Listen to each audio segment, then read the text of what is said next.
하나님께서 우리에게 주시는 말씀을 봅니다. 구약성경 출애굽기 16장 1절부터 12절까지의 말씀입니다.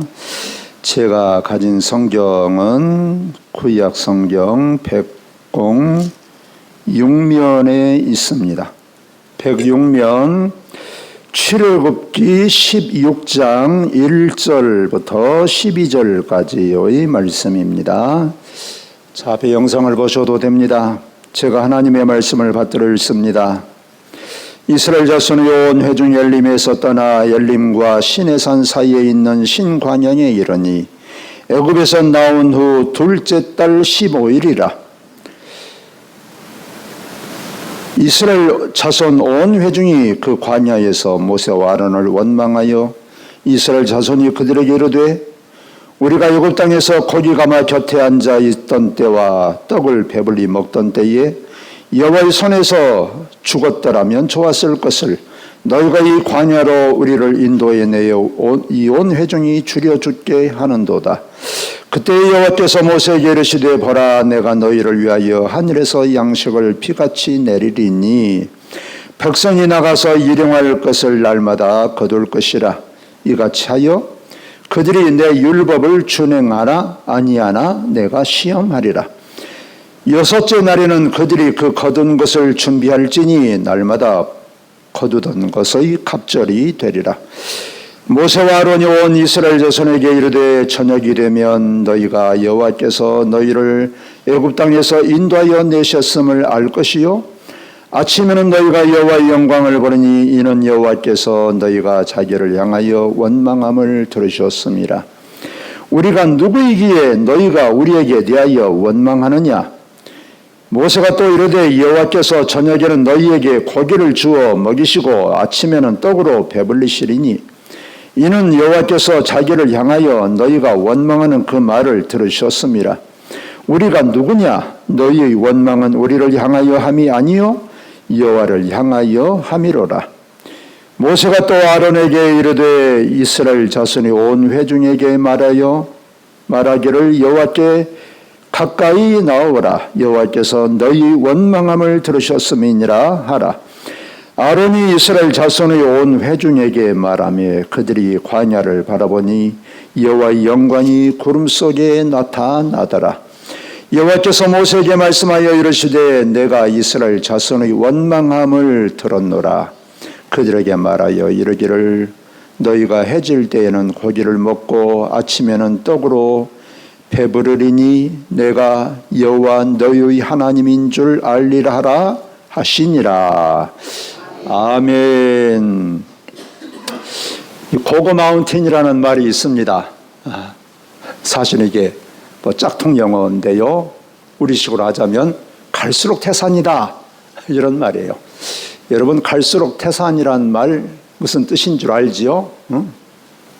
이제 계속해서 갈수록 어려움이 더 큰 어려움이 닥친다 이런 뜻입니다. 그럴 때에 그런 말을 하지요. 바로 오늘 이스라엘 백성들의 모습이 그렇습니다. 이스라엘 백성들 애굽에서 나와서 이제 홍해바다를 쫙 하나님께서 가르시고 그들을 건져내시지 않았습니까? 그래서 참 하나님의 극신 능력을 경험하고 참 하나님을 찬양하고 춤추고 참 그랬어요. 그런데 광야길을 3일길을 걸어도 물이 없어요. 이러니 또 어떻게 삽니까? 그러니까 이스라엘 백성들이 불평하고 원망하고 그러지 않습니까? 그러니까 하나님께서 모세에게 나무를 꺾어서 그 쓴물에다 던지면 단물이 될 것이다. 그래서 하나님께서 말씀하신 대로 모세가 이제 쓴물에 나무 가지를 던졌더니 쓴물이 단물이 되어가지고 잘 마시고 그리고 이제 오아시에 가서 푹 쉬었다가 다시 하나님께서 약속하신 그 땅을 향해서 걸어가게 됩니다. 그런데 계속해서 광야길이에요. 편한 길이 아닙니다. 이스라엘 백성들이 아마도 기대를 했던 것은 이제는 좀 편한 길로 가지 않을까 아마 이렇게 기대를 했을 것입니다. 아마 저 같아도 그랬을 것 같아요. 근데 가도 또 이게 광야예요. 이 사막입니다. 게다가 애굽에서 나온 지 한 달이 됐어요. 한 달이 되니까 양식까지 떨어졌어요. 이제 먹을 게 없습니다. 이 광야라는 것이 어떤 것입니까? 아무것도 없어요. 뭐 농사를 지을 수 있습니까? 뭐 인가가 있습니까? 뭐 식당이 있습니까? 뭐 밭공장이 있습니까? 아무것도 없어요. 먹을 게 없단 말이지요. 자, 그러니까 이스라엘 백성들이 또 어떤 반응을 보입니까? 오늘 2절, 3절에서 우리에게 가르쳐주고 있죠. 자, 2절, 3절을 제가 다시 한번 읽겠습니다. 이스라엘 자손이 온 회중이 그 광야에서 모세와 아론을 원망하여 이스라엘 자손이 그들에게 이르되 우리가 애굽 땅에서 고기 가마 곁에 앉아있던 때와 떡을 배불리 먹었던 때에 여호와의 손에 죽었더라면 좋았을 것을 너희가 이 광야로 우리로 인도하여 이 온 회중이 줄여 죽게 하는도다. 참 이스라엘 백성들이 참 뻥튀기를 잘해요.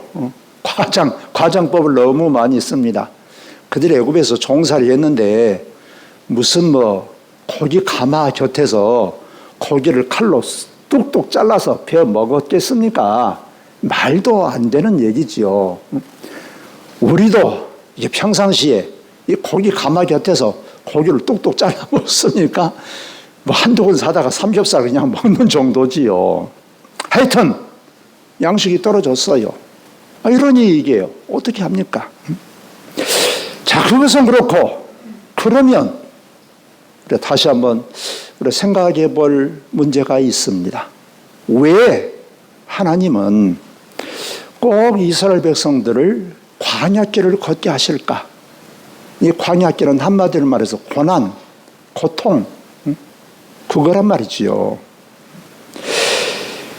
광야길은 그야말로 아무것도 없는 곳이에요. 텅 빈 공간입니다. 텅 빈 들이에요. 풀한폭이 제대로 있던 곳이 아닙니다.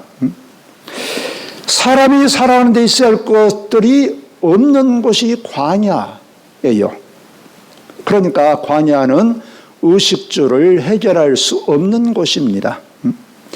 그러니까 먹을 것도 없고 입을 것도 없고 마실 것도 없고 그야말로 거처할 것도 없고 사람이 살아가는데 최소한의 것들이 없는 그런 곳이 광야예요. 게다가 낮에는 불볕더위라고 하지 않았습니까? 밤에는 0도까지 떨어진다고 하지 않았습니까? 그러니까 낮에는 더워서 죽고 밤에는 추워서 죽는 곳. 아니 왜 하나님은 이런 곳에 있게 하시냐 그 말이에요. 우리는 하나님을 어떤 하나님이라고 듣고 배웠습니까? 하나님은 생명의 하나님, 하나님은 사랑의 하나님, 하나님은 풍성하게 하시는 하나님, 하나님은 부여하시는 하나님. 할렐루야. 이렇게 듣고 우리가 신앙생활을 했는데 교회를 다녀도 계속 죽어라 한단 말이에요. 그럴 때가 있어요. 도대체 이게 말이 됩니까? 말이 안 돼요. 뭔가 잘못된 것 아닙니까? 이 카를로 카레토라는 사람이 아주 산을 너무 좋아했습니다. 산을. 그래서 그는 이 등산하는 것이, 산에서 사는 것이 그야말로 인생의 모든 것이었어요. 그런 날마다 등산을 하면서 그야말로 산 사람으로 살았어요. 그래서 그의 꿈은 뭐냐? 알프스 산을 등반하다가 이제 조난당한 사람들, 그런 사람들을 자기가 구조하는, 구조대원이 되는 것, 이것이 자기의 꿈이었습니다. 인생의 목표였어요. 자, 그런 꿈을 항상 가슴에 새기면서 계속 이제 그야말로 구조 등반대원이 되려고 날마다 노력을 하면서 살아요. 그런데 그러던 어느 날 느닷없이 컨디션이 좀 좋지 않아요. 그래서 친구가 간호사가 있는데 간호사에게 부탁을 했어요. 야, 내가 좀 컨디션이 안 좋으니까 주사 한 방 놔주라. 그러니까 친구가 기꺼이 간호사니까 그래 주사 한 방 놔주지. 그리고 이 허벅다리에다가 주사 한 방을 놔주었어요. 그런데 이 주사 한 방이 이 카를로 카레토의 인생을 완전히 뒤집어 놓았어요. 그 주사 약 속에는 다리를 마비시키는 성분이 들어있는 줄을 몰랐어요. 그러니까 그 간호사 친구도 모르고, 알면 그랬겠습니까? 모르니까 그랬겠지요. 주사 한 방 잘못 맞은 게 다리 하나가 마비되어 버렸어요. 다리 하나를 못 쓰게 되어 버렸어. 그의 꿈이 무엇입니까? 산날마다 등산하면서 산에서 조난당하는 사람들 구조하는 게 꿈이야. 근데 다리 하나를 제대로 못 쓰게 됐어요. 그러면 이게 어떻게 된 것입니까? 자기 꿈이 완전히 와르르르 무너진 거예요. 인생의 삶의 의미를 잃어버렸어요. 그래서 얼마나 절망하고 좌절하고, 한쪽 다리를 제대로 쓸 수가 없으니까 그의 꿈이 완전히 산산조각이 나버렸어요. 이 절망적인 순간에 그는 하나님을 향해서 부르짖었어요. 주님, 왜 내게 이런 일이 일어나도록 내버려 두셨습니까? 왜 나를 그때 도와주시지 않았습니까? 여러분도 이런 기도를 하시지 않겠습니까? 저래도 100번이고 1000번이고 할 것 같아요. 그 사고 자체가 얼마나 큰 불행이었던지. 그러나 그가 그로부터 30여 년이 지난 후에 그 체험을 통해서 그것은, 그 사건 자체는 큰 불행이었지만, 그러나 30여 년이 지난 뒤에 되돌아보니 그 끔찍한 사고는 그야말로 불행한 사건이었지만 그는 하나님의 큰 은총이었다, 이렇게 고백을 했어요. 그래서 그분이 책을 썼는데 그 책 이름이 주여 왜? 그거예요. 그래서 그는 사고를 통해서 그의 꿈은 완전히 산산조각이 났어요. 그러니까 이제 다른 길을 걸을 수밖에 없는 거지요. 그래서 이 사람은 이제 수도사가 되었습니다. 천주교 교인이기 때문에. 그래서 아프리카 사하라 사막에 들어가서 이제 기상학자가, 공부를 해서 기상학자가 됐습니다. 그래가지고 산에서 사는 것이 아니라 사막에서 사는 거예요. 이제는 뛰지 못합니다. 절름거리면서 터벅터벅 걸어 다니는 거예요. 그러면서 이제는 알프스 산 대신에 사막의 지리 지형을 익혔어요. 그래가지고 알프스 산에서 조난당하는 사람을 구조하는 구조대원이 아니라 사막에서 길을 잃어버린 사람들을 인도하는 사람이 됐어요. 이 사람이. 산속에서는 눈이 올 때는 몇백 미터 앞도 내다볼 수가 없었어요. 그러지 않습니까? 눈이 많이 오면 100m 전방도 잘 안 보여요. 그런데 그는 이렇게 고백을 합니다. 그런데 지금은 가만히 서 있지만 사막 지평선 끝까지 볼 수 있다. 더 넘어서 지평선 너머의 영원한 세계를 본다. 할렐루야. 이렇게 고백을 했어요. 그래서 이 사람은 이제는 사막에서 길을 잃어버린 사람들을 길을 인도하는, 안내하는 안내자가 되었던 것입니다. 오랜 세월 사막에 들어가서 살면서 수도자가 되어서 하나님의 말씀을 전하고 수많은 사람들의 영혼을 살리는 사람이 되었다. 그래서 지금 생각해 보니까 그때는 큰 불행, 나를 절망에 빠뜨리는 것이라고 생각했는데 지금 생각하면 그것이 아주 큰 은혜였다 라는 거예요. 참 얼마나 역설적이지 않습니까? 그래서 그런 그 책에서 말합니다. 한쪽 다리를 쓰지 못한 것이 큰 불행이고 내 인생을 완전히 망치는 것이라고 생각했는데 세월이 흐른 뒤에야 생각해 보니까 이것은 하나님의 큰 은혜요 복이었습니다. 이렇게 고백을 해요. 여러분, 광야는 어떤 곳이냐? 여러분, 광야는 아까 말씀드린 대로 아무것도 없는 곳, 아무것도 없는 곳이라고 해서 뭐 우주 뭐 한 공간에 떠 있는 뭐 그렇다는 게 아니라 사람이 살 수 있는데 도움이 될 만한 아무것도 없는 곳, 그런 거예요. 뭐 풀 한 폭이 제대로 있습니까? 나무 한 그루 제대로 있습니까? 뭐 거처가 있습니까? 날씨가 좋습니까? 광야는 그야말로 메마른 땅이에요. 아무것도 할 수 없어요. 사람이 살 수 없는 곳입니다. 그러니까 한마디로 말하자면 광야는 죽음의 땅이에요.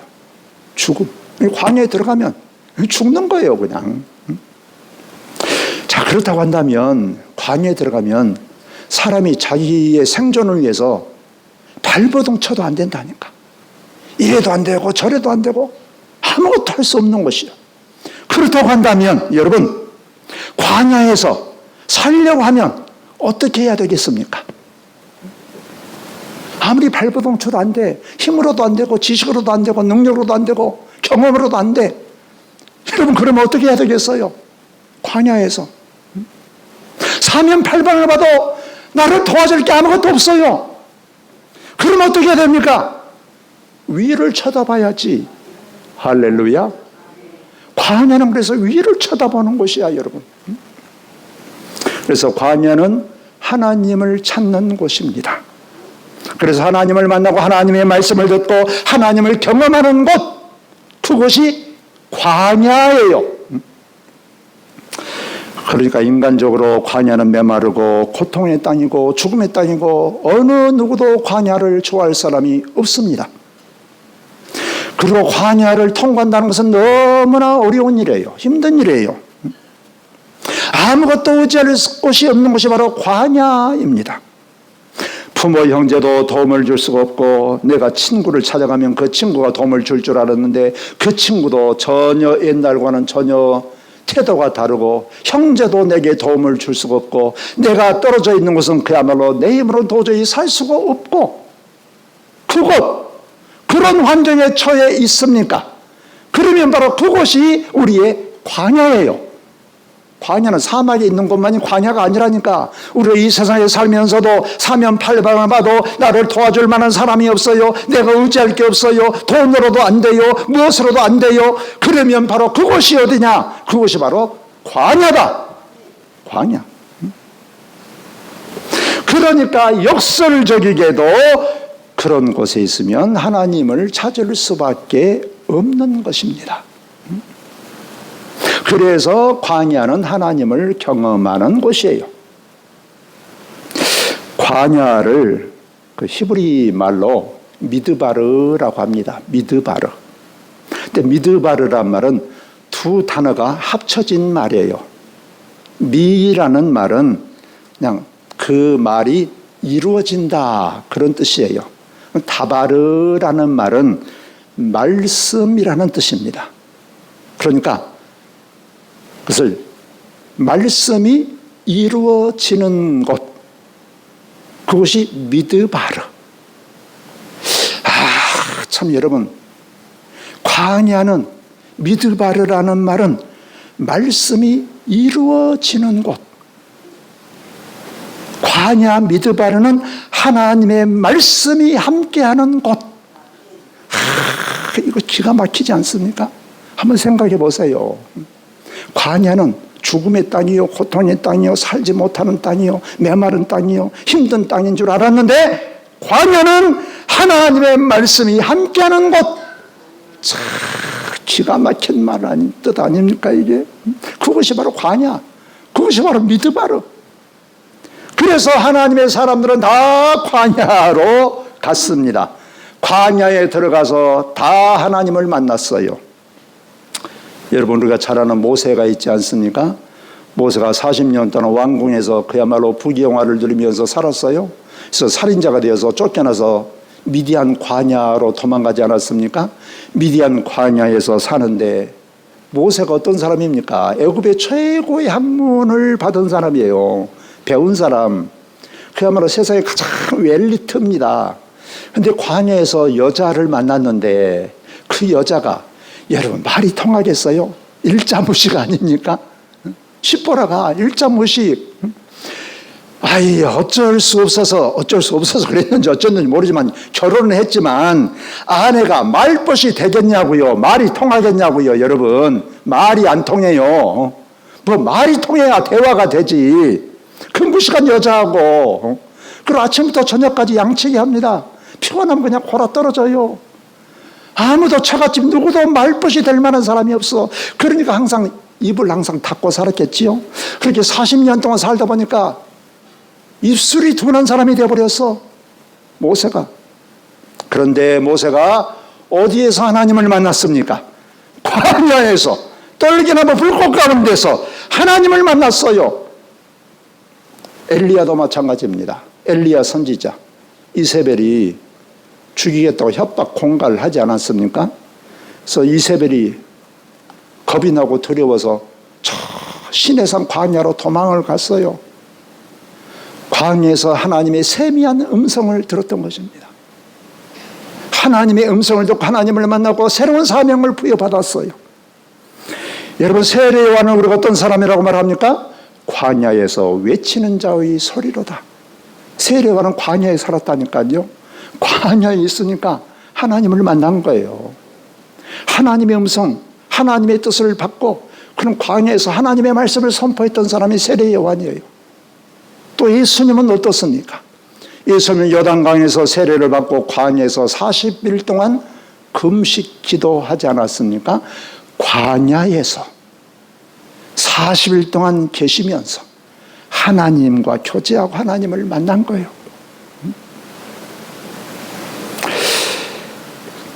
우리가 구약 성경에 아주 고난의 대표적인 사람이라고 한다면 욥이 있죠. 욥은 그야말로 부자였습니다. 욥은 동방에서 가장 의로운 사람이었다. 하나님을 누구보다도 잘 믿는 사람이었다. 그런데 그냥 하루아침에 그 재산 다 잃어버리지 않았습니까? 10자녀 한 자리에서 지붕이 무너져서 다 죽어버리지 않았습니까? 자기는 머리에서부터 발끝까지 그야말로 온몸이 만신창이가 되어서 이게 기와장으로 긁지 않으면 견딜 수 없는 그 꼴을 보다 못해서 그 안에는 하나님을 욕하고 차라리 죽어버리라. 욥이 지금 어디에 있어요? 광야에 있는 거예요. 광야에 있습니다. 그 환경이 광야라는 게 아니라 그가 지금 광야라는 그 지형에 있다는 말이 아니라 그 형편이 지금 광야에 있다라는 거예요. 그래서 그 욥이 얼마나 하나님을 찾고 하나님을 의지했습니까? 욥이 그런 상황에서 하나님을 바라보다가 욥이 나중에 하나님을 만났습니다. 욥이 무엇이라고 고백했습니까?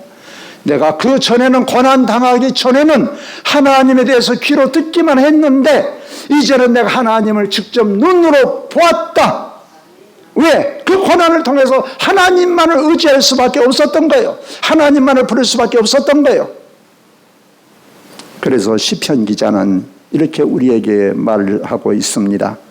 시편 119편 71절에 고난 당하는 것이 내게 유익이라. 이로 말미암아 내가 주의 율례를 배우게 되었나이다. 고난은 우리에게 저주지요. 여러분, 몸이 아프고 싶습니까? 한 분도 안 계실 거예요. 돈이 그냥 하나도 없어가지고 그냥 거지처럼 됐으면 좋겠습니까? 집도 절도 없으면 좋겠습니까? 그걸 원하는 분은 하나도 없어요. 그러나 그런 속에서 우리가 하나님을 원하는데 하나님을 만날 수 있다면 그 고난은 저주가 아니라 복이다. 할렐루야. 그렇다 한다면 그건 복이야, 여러분. 그래서 하나님의 사람들은 다 광야로 나갔습니다. 여러분, 천주교의 수도원들은 그래서 다 광야에 있어요. 광야에. 세상에서로부터 멀리 떨어진 곳. 우리 장로님 그리스의 그 수도원 보셨죠? 산꼭대기에. 산꼭대기. 왜 산꼭대기에 살아? 그 사람들. 정신 나간 사람들이지. 거기서는 할 게 없어. 사람이 농사를 짓습니까? 뭐 합니까? 그러니까 주님만 볼 수밖에 없는 거야, 이게. 주님. 밑에서 산 아래서 최소한의 먹을 양식 주고 그거 먹고 그냥 사는 거야. 그래서 하늘만을 쳐다볼 수 없으니까 결국에는 하나님을 만나게 되는 거예요. 그래서 광야는 하나님의 음성을 듣는 곳입니다. 광야는 하나님을 경험하는 곳이에요. 그래서 하나님께서 말씀하시는 장소가 바로 광야예요. 그래서 이스라엘의 모든 선지자들은 광야에서 선포한다 그러면 이스라엘 백성들은 다 광야로 나갔어요. 하나님의 말씀을 들으려고. 예루살렘으로 간 게 아니라 하나님의 말씀을 들으려고 하는데 예루살렘에 가서 제사장들의 말을 듣는 게 아니라 다 광야로 나갔어요. 왜? 광야는 하나님을 만나는 곳이거든. 그래서 광야에서 너가 외치면 그로부터 하나님의 말씀을 들으려고 다 광야로 나갔습니다. 그러니까 세례요한이 광야에서 외치니까 사람들이 다 세례요한에게 하나님의 말씀을 들으려고 세례요한에게 찾아갔던 거예요. 하나님을 생생하게 체험하는 장소가 바로 광야. 그래서 역설적이게도 하나님은 그래서 이스라엘 백성들을 약속의 땅에 들어가기 전에 광야로 이끄셨던 것입니다. 광야. 왜? 광야는 하나님을 바라볼 수밖에 없어요. 하나님을 의지할 수밖에 없어요. 그러니까 하나님을 경험하게 되는 거예요. 그리고 자기 자신만을 하나님을 의지하고 하나님을 섬기고 살게 하기 위해서 하나님께서는 그런 깊은 뜻이 있어서 광야로 젖밥 끓이는 땅에 들어가기 전에 광야로 이끄신 거예요. 여러분 혹시 어려움을 당하고 있는데 사면 팔방을 둘러보아도 내게 손을 벌려서 도와주는 사람이 없습니까? 야, 세상에 참 너무하네. 이럴 때는 부모 형제도 없네. 혹시 그런 생각이 드십니까? 그것이 바로 광야예요. 그때 하나님의 뜻은 무엇일까요?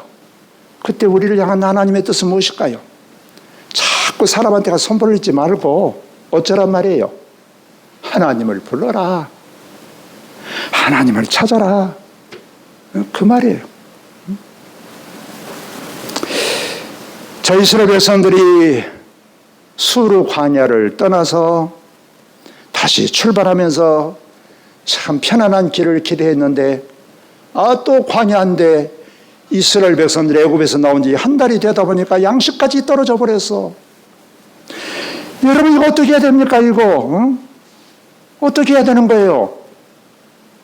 우리는 답을 알고 있죠? 기도해야지요. 하나님을 불러야지요. 그런데 이스라엘 백성들 어떻게 했다고요? 2절 3절에 야 우리가 애굽에서는 이게 고기 가마에서 그냥 칼로 고기를 그냥 뚝뚝 잘라서 그냥 뜯어 먹었는데 여기서는 우리가 굶어 죽어야 되겠냐? 그랬단 말이에요. 원망 불평했단 말이에요. 여러분 원망했단 말이 몇 번 나온 줄 아세요? 여러분 집에 가셔서 한번 원망이란 말을 한번 쭉 한번 동그라미 치면서 한번 찾아보세요. 6번인가 몇 번인가 나와요. 이 짧은 구절에 이스라엘 백성들 얼마나 원망. 여러분 이스라엘 백성들이 그때 어떻게 해야 됐냐 이런 말이지요. 이스라엘 백성들이 하나님께서 이스라엘 백성들에게 모세를 통해서 너희 조상 아브라함에게 약속하신 그 땅을 주시겠다라고 약속하지 않았습니까? 이스라엘 백성들에게. 그랬다면 여러분 어려움을 당할 때 그 약속을 붙잡았어야죠. 그렇지 않습니까? 그리고 하나님께서 이스라엘 백성들을 애굽에서 건져낼 때 10번이나 재앙을 내리지 않았습니까? 10번. 그러면 그런 재앙을 통해서 애굽의 바로도 무릎을 꿇려버렸는데 하나님께서 이번에도 하나님께서 기적을 베풀어 주시리라. 할렐루야. 이런 믿음을 가져야 되는 것 아닙니까? 하나님께서 홍해도 갈라버렸어요. 바다를 갈라버렸다니까. 상상할 수 없는 일을 하나님께서 행하셨어요. 하나님께서 홍해도 갈라버렸는데 이번에도 하나님께서 뭔 일을 행하시지 않겠냐 이런 생각을 하는 게 마땅한 것 아닙니까? 하나님께서 쓴물을 단물로 바꿔버리지 않았어요? 그렇다면 이스라엘 백성들이 어떤 생각을 해야 되겠냐고 말이에요. 하나님의 약속을 붙잡았어야죠. 그리고 우리는 하나님의 은혜를 경험한 사람이다. 우리 한번 따라서 합시다. 나는 하나님의 은혜를 경험한 사람이다. 믿습니까? 제가 그냥 따라서 한 것만 한 게 아니죠? 여러분의 고백이죠? 여러분 다시 한번 따라서 합시다. 나는 하나님의 기적을 경험한 사람이다. 아멘입니까? 이런 마음이, 이런 신념이 그들에게 있었어야죠. 물론 저도 때로 눈에 보이는 환경이 너무 어려우면 낙심이 돼요. 어쩌다 하나님이 또 이런 고생을, 또 이러냐, 이런 생각이 순간적으로 들어요. 그러나 그때 마음을 고쳐 먹어야 돼. 순간적으로 이런 마음이 팍 드는 것은 자동적 사고라니까. 옛날 어려서부터 쭉 습관이 이게 완전히 고정관념이 돼가지고 내 무의식 속에 완전히 그게 굳어져 버렸어요. 그래서 신앙생활 하면서도 그게 완전히 내가 변화되지 않았어. 그러니까 나도 모르게 순간적으로 확 드는 생각은 어려운 환경에 떨어지면 한숨이 푹 나오고 입이 한자나 나오고 불평과 불만이 나오게 되어 있어요. 그러나 그때 다시 한번 생각해야 된다니까. 다시. 그래, 그랬지만 하나님께서 내게 어떻게 지금까지 은혜를 베풀어 주셨던가? 하나님께서 내게 어떤 능력을 행하셨던가? 어떻게 나를 구원하셨던가? 할렐루야. 이것을 생각해야 된다고 말해요. 그게 믿음입니다. 믿음이 있다고 해서 전혀 어려움 당했는데 낙심도 안 되고 걱정도 안 되고 아무 불안하지도 않습니다. 나는 그런 걱정이 전혀 안 됩니다. 여러분, 그런 사람은 거짓말이에요. 그런 거 믿으면 안 돼. 그런 순간적으로 다 들어요. 저는 더 들 수도 있어요. 낙심이 팍 될 때도 있습니다. 어쩌다 참 내가. 그러나 그때 다시 생각하는 거예요. 하나님께서 모세에게 말씀하십니다. 오늘 4절에 이렇게 말씀하시죠. 그때 여호와께서 모세에게 이르시되 보라, 내가 너희를 위하여 하늘에서 양식을 빛같이 내리리니 백성이 나가서 일용할 것을 날마다 거둘 것이라. 이같이 하여 그들이 내 율법을 준행하나 아니하나 내가 시험하리라. 양식을 주겠다, 먹을 것을 주겠다, 고기도 주겠다. 하나님께서 이스라엘 백성들을 약속의 땅으로 인도하시겠다고 애굽에서 건져내셨으면 광야에서 죽도록 내버려 두겠습니까? 그럴 수 없지요. 그러면 하나님이 아니지요. 안 그렇습니까? 우리가 큰 어려움을 당할 때마다 눈에 보이는 현실에 우리는 몸과 마음이 흔들리는 것을 어찌 보면 자연스러운 것입니다. 그러나 그때에 우리는 하나님은 나의 주님이십니다. 지금도 하나님은 내 안에 계십니다. 나와 함께 하십니다. 이 모든 것을 통하여 하나님은 선하게 이루실 줄로 믿습니다. 그래서 여러분 날마다 해야 돼요. 잊어버리면 안 돼. 날마다 몇 번씩이라도 해야 된다니까요. 안 하면 또 점점 또 옛날로 돌아가 버려. 그렇게 돼 있어요. 그걸 진자운동이라고 그러죠. 아무리 하나님의 말씀을 막 자꾸 해도 하루 쉬고 이틀 쉬고 10일 쉬고 한 달 쉬어버리면 다시 옛날로 돌아가 버린다니까. 날마다 해야 돼요. 그래서 신앙은 훈련이라니까. 단반지라고 하잖아요. 단반지. 단순, 반복, 지속. 계속 해야 돼요, 여러분. 하나님의 말씀으로 채워져야 이게 힘이 되는 거예요, 힘이. 하나님께서 사면팔방 다 의지할 것이 없어도 하나님은 나와 함께 하십니다. 믿습니까? 그래야 돼요, 여러분. 그렇게 얘기해야 된다니까. 그냥 무심코 말하는 것보다도 감정을 실어서 말하면 더 효과가 좋은 거예요. 믿음으로 선포하면 훨씬 효과가 좋은 거예요. 우리의 무의식은 옛날 것으로 딱 굳어져 있다니까요. 근데 이것을 우리 무의식까지 바꿔야 돼요. 그러려면 자꾸 반복하고 감정을 실어서 하고 확신의 말을 해야 돼요. 그것이 뇌과학에서 신경과학에서 우리에게 가르쳐주는 것이요. 또 이미 그것은 과학적으로도 증명이 됐다니까 여러분. 성경에서만 우리에게 가르쳐준 게 아니에요. 예수님께서 마태복음 6장에서 뭐라고 말씀하십니까? 너희는 무엇을 먹을까 무엇을 마실까 무엇을 입을까 염려하지 말라. 그것은 공중에 날아다니는 새도 이름 모를 들풀도 하나님께서 다 먹이시고 기르시지 않냐. 그런데 하물며 너희일까 보냐 하셨어요. 이 말씀을 그냥 말하라고요. 믿으라고요. 붙잡으라고요. 고백하라고요. 하물며 너희일까 보냐. 어려움에 닥치면 닥칠수록 내가 낙심이 됩니다. 야, 이게 뭐 가능한 일인가? 야, 이게 도대체 될 일인가? 해결될 일인가? 라는 생각이 들 때마다 이것은 우리의 자매가 우리에게 가르쳐준, 우리 지금까지 습관이 우리에게 가르쳐준 거예요. 그럴 때마다 우리는 하나님의 말씀을 말해야 돼. 믿음이라고 하는 것이 무엇입니까? 하나님의 약속을 믿는 거예요. 현실을 믿는 게 믿음이 아니에요. 하나님의 약속을 붙잡는 거예요. 여러분, 믿음은 선택입니다. 선택은 뭐예요? 이리 갈까 저리 갈까, 이것일까 저것일까, 전라도가 경상도가 할 때 선택. 야, 내 마음이 잘 안 따라가는데 그럼에도 불구하고 하나님의 말씀을 붙잡는 것, 이게 믿음이에요. 여러분,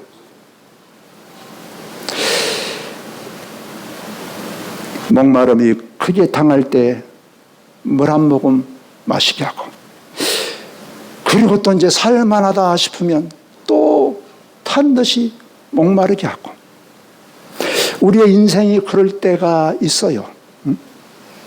바로 그럴 때는 하나님께서 우리에게 주시는 사인이 뭐냐, 신호가 뭐냐? 위를 쳐다봐라. 하나님을 바라봐라. 하나님을 불러라. 하나님께서 베푸신 은혜를 생각해라. 그거예요.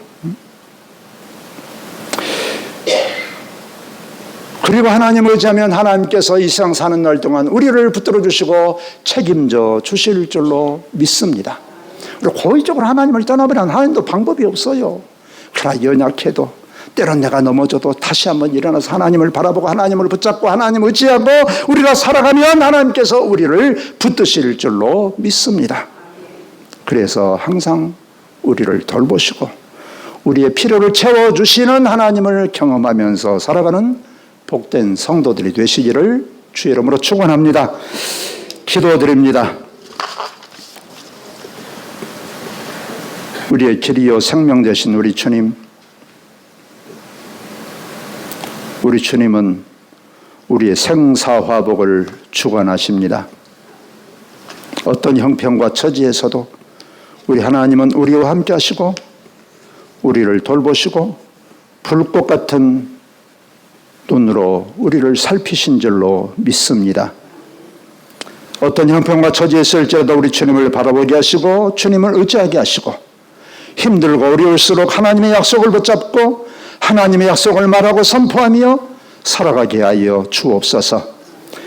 그러므로도 하나님을 경험하게 하시고 하나님을 믿는 그 믿음으로 하나님의 돌보시는 손길을 경험하면서 살아가게 하여 주옵소서. 예수님 이름으로 기도하옵나이다. 아멘.